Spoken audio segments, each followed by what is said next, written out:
Good morning. It's good to see all of you today. If you're visiting with us this morning, as it's already been said, you're our honored guest. We're so glad to have you. We like to tell people that we are a family of imperfect people who try to love Jesus and love each other better. So we're excited that you're joining us on this journey today. If you didn't make it to Trunk or Treat last night, you really missed out. There was some really good costumes, some really good times. I'm still finding fake beard hair where it shouldn't be, and it's just been. But it really was a blast. So thank you to the Abbeys, to Pam, and all the other people who put in a lot of work to make that happen, because it really was fantastic. And like what was said, Todd's gone this morning at a gospel meeting doing some good work, so I get to be with you, and I'm excited to do that. So if you have your Bibles with you this morning, let's go ahead and turn to Daniel chapter 3. Daniel chapter 3. If you're using the black Bibles that are scattered in the backs of the pews, the page number is 1374. I looked it up this week. If you're using your own Bibles, I don't know what page it is. So, they kept telling me not to tell that joke, but I did anyways. Anyway, so yeah, Daniel chapter 3. Many of you know when you see me wearing the blue suit and walking up here to preach that I'm going to be preaching over a story. You know, I've said this before. I love stories. I think humans crave story. I think we learn best from story. And that's why I'm so thankful that Jesus so often taught in the form of story, and that this Bible we're given, so much of it is told in story, because I think God knows exactly what we need. And I think He knew we needed that, and it helps us learn and helps us grow.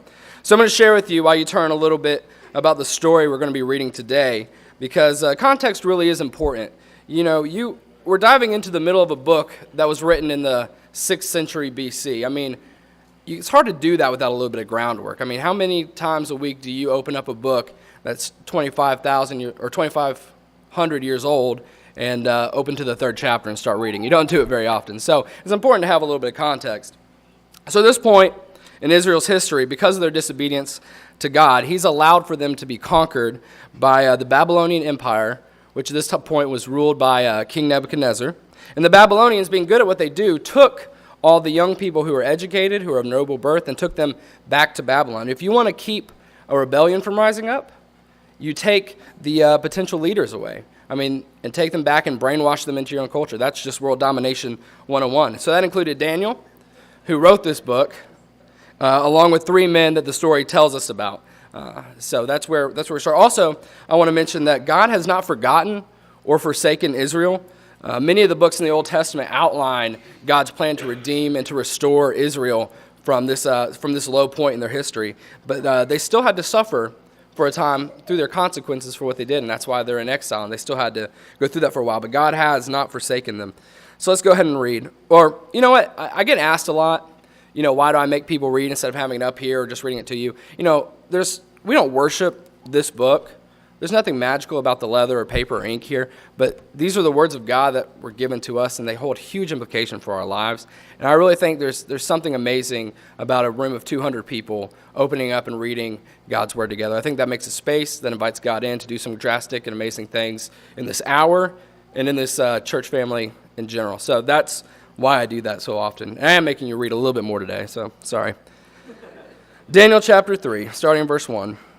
King Nebuchadnezzar made an image of gold 90 feet high and 9 feet wide, and set it on the plain of Dura in the province of Babylon. He then summoned the satraps, prefects, governors, advisors, treasurers, judges, magistrates, and all other provincial officials to come to the dedication of the image he had set up. So the satraps, prefects, governors, advisors, treasurers, judges, magistrates, and all the other provincial officials assembled for the dedication of the image that King Nebuchadnezzar had set up, and they stood before it. Then the herald loudly proclaimed, "This is what you are commanded to do, O peoples, nations, and men of every language. As soon as you hear the sound of the horn, flute, zither, lyre, harp, pipes, and all kinds of music, you must fall down and worship the image of gold that King Nebuchadnezzar has set up. Whoever does not fall down and worship will immediately be thrown into a blazing furnace." Therefore, as soon as they heard the sound of the horn, flute, zither, lyre, harp, and all kinds of music, all the peoples, nations, and men of every language fell down and worshiped the image of gold that King Nebuchadnezzar had set up. So obviously, apparently Daniel did not like to generalize. He wanted to list out all those things.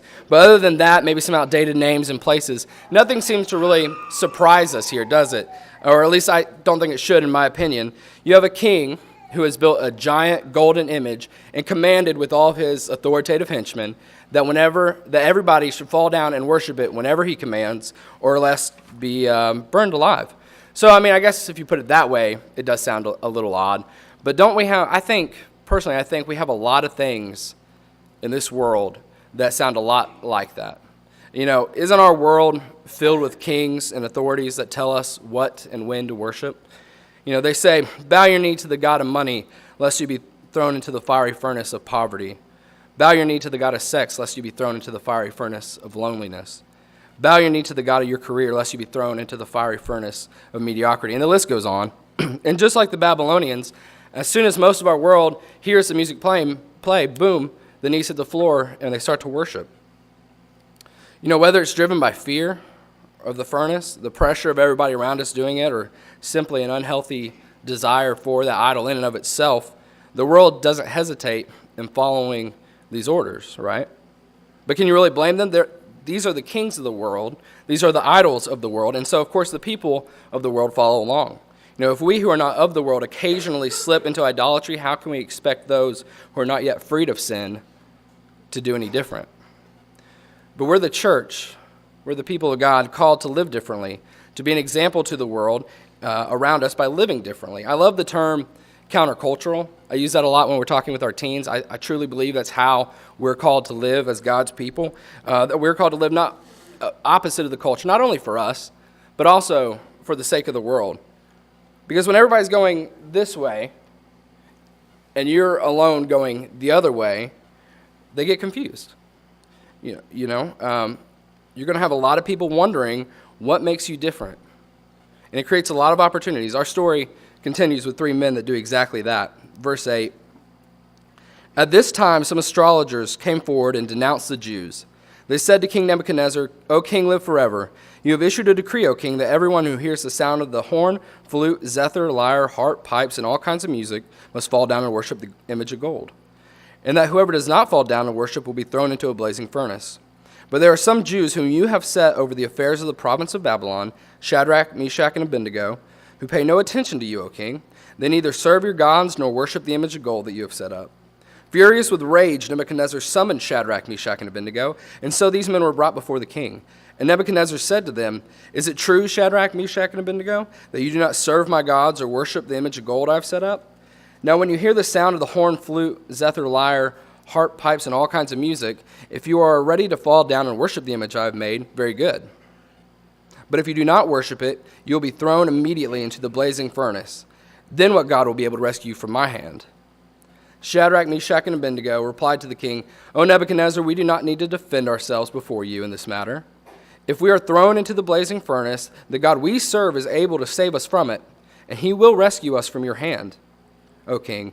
But even if he does not, we want you to know, O king, that we will not serve your gods or worship the image of gold that you have set up. Notice what happens when you oppose the ways of the world. They get confused. They get nervous. And yes, oftentimes they get angry and attack. You know, even in the animal kingdom, you have plenty of groups that when you have a group of animals and an individual is not conforming to the rest of the group, they will attack it. I mean, for example, beehives or wolf packs will often kick out individuals who do not do things exactly like the rest of the group. You know, it's a do what we do or pay the consequences kind of mentality. And the world acts in the same way. The world has killed a lot of great men for acting differently. I mean, for example, you have Martin Luther King Jr., or even Jesus himself was one of those people. So now, with that in mind, here's a little time for some self-evaluation. How's the world treating you? Are you living so opposite to the world's standards that the people can't help but wonder what it is that makes you different? Are you confusing people? Are those who are adamantly for the ways of the world angry at how you live? You know, I hope they are. Jesus tells us that the world is going to hate us, but to remember that it hated him first. You know, it's those of us who haven't been stepping on toes, who look kind of more like a native of the world than an outsider, that maybe should be reevaluating our priorities in life. You know. Now, this lesson to the sermon is not to back away from the world and isolate ourselves into a nice little holy huddle, right? While Christian community is extremely important, our answer is not to hide from the world and avoid everybody or everything that is not of God. Jesus did not give us that example. We know that Jesus spent a ton of his time with tax collectors, sinners, prostitutes, zealots, all the worst of the worst. But my point here is that even when we're in the world, we shouldn't be of the world. Just because we minister to darkness doesn't mean we adopt the darkness. And like I've said, that's not always the most popular stance. I love this line back in 17 that Shadrach, Meshach, and Abednego say, "If we are thrown into the blazing furnace, the God we serve is able to save us from it, and he will rescue us from your hand, O king. But even if he does not, we want you to know, O king, that we will not serve your gods or worship the image of gold you have set up." Shadrach, Meshach, and Abednego never doubted that God could save them. They knew he had the power and that everything rested in his hand, yet they never completely expected it. Now, some people see that as a lack of faith, but I don't. I don't see it that way. I see them being realistic. God has used some great measures to do incredible things to rescue his people over time. For example, parting of the Red Sea to save the Israelites from the hands of the Egyptians. That was a great and amazing thing. But there's also a lot more times in history where God has withheld his power and allowed there to be suffering. Why is that? It's a good question. I don't know. But we do know that this is his plan, and we trust it. And we know that it's going to work out for the best. One of those great acts in history that God has used to rescue his people, probably the best one in my opinion, was sending his son to die on a cross so that no matter what happens in the moment, he's already saved us from eternal torment. Any seemingly lack of rescue now is just temporary. The true rescue has already happened. And I want us to remember that, when you feel like God has stranded you, and you feel stranded and you feel like he's not rescuing you, remember, it's just temporary. He's already rescued you. And we haven't even mentioned the faith of these three men, right? I mean, that's like the biggest thing here. What does it take for our faith to be tested? What does it take for your faith to be tested? Shadrach, Meshach, and Abednego were taken from their families and their homes at a young age and forced to live with and serve the people that killed their people. I don't know about you, but I think that'd be plenty enough for me to start questioning my faith, to start thinking, well, I guess my parents were wrong about God. Maybe I was raised in the wrong religion. Maybe I'm following, maybe God isn't real. Because if God was real, he wouldn't let this happen to his people. That would be the thoughts in my head. And that's a rational thought, I think. And it's not like they didn't have anything to lose either. A lot of times we like to slip into this thought that maybe Shadrach, Meshach, and Abednego were kind of slaves here. But they weren't. At this point, with God's help, they had become overseers of Babylon. They were wealthy, powerful men. They had something to lose. I want us, so often we read through the story, and so many stories of the Bible, and glance over it and move and flip the page, and it doesn't touch us, it doesn't affect us. We might even memorize the verses, and it doesn't do us any good. But we need to stop and think about what was at stake for these men. It wasn't easy for them. It's not like they were slaves and they wanted to die. It's not like they shouldn't have ever questioned their faith because everything went right for them. Obviously not. They were taken away from their families when they were kids. But I want you to get in this story. Put yourself in these people's shoes. Stop for a moment and feel their fear. Hear the questions and the conflicts running through their minds. Feel the heat billowing from the furnace and knowing that you have to make a decision to stand up for God or to die. That's where they were. They had reason to doubt. They had everything to lose. They felt the temptations. But they had the faith to stand through the test and face the fiery furnace and to know that even if things weren't looking great, God was still in control. That's a strong faith. And this is a great example of what our faith should look like. And whether we acknowledge it or not, we have these same trials every day. Every time we decide to sin, every time we decide to do what's right, we make a choice. Do we stand for God or do we bow our knee to lesser things? Thankfully, our daily decisions to follow God aren't life and death situations like this one. But aren't they? For the wages of sin is death, Romans 6. We constantly choose death.